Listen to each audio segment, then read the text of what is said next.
श्री राम के माता पिता एवं भाइयों के बारे में तो प्रायः सभी जानते हैं, लेकिन बहुत कम लोगों को यह मालूम है कि राम की एक बहन भी थी, जिनका नाम शांता था। वे आयु में चारों भाइयों से काफी बड़ी थी। उनकी माता कौशल्या थी। ऐसी मान्यता है कि एक बार अंग देश के राजा रोमपद और उनकी रानी वशिनी अयोध्या आए। उनको कोई संतान नहीं थी। बातचीत के दौरान राजा दशरथ को जब ये बात मालूम हुई तो उन्होंने कहा, मैं अपनी बेटी शांता आपको संतान के रूप में दूंगा। ये सुनकर रोमपद और वशिनी बहुत खुश हुए। उन्होंने बहुत स्नेह से उसका पालन पोषण किया और माता पिता के सभी कर्तव्य निभाए।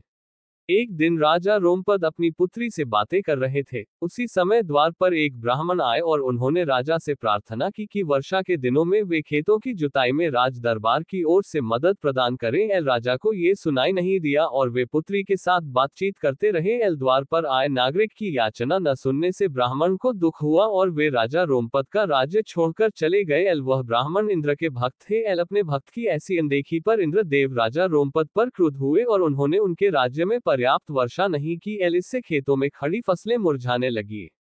इस संकट की घड़ी में राजा रोमपद ऋष्यशृंग ऋषि के पास गए और उनसे उपाय पूछा। ऋषि ने बताया कि वे इंद्रदेव को प्रसन्न करने के लिए यज्ञ करें। ऋषि ने यज्ञ किया और खेत खलिहान पानी से भर गए। इसके बाद ऋष्यशृंग ऋषि का विवाह शांता से हो गया और वे सुखपूर्वक रहने लगे। बाद में ऋष्यशृंग ने ही दशरथ की पुत्र कामना के लिए पुत्रकामेष्टि यज्ञ करवाया था। जिस स्थान पर उन्होंने ये यज्ञ करवाया था वह अयोध्या से लगभग 39 की.मी. पूर्व में था और वहां आज भी उनका आश्रम है और उनकी तथा उनकी पत्नी की समाधियां हैं।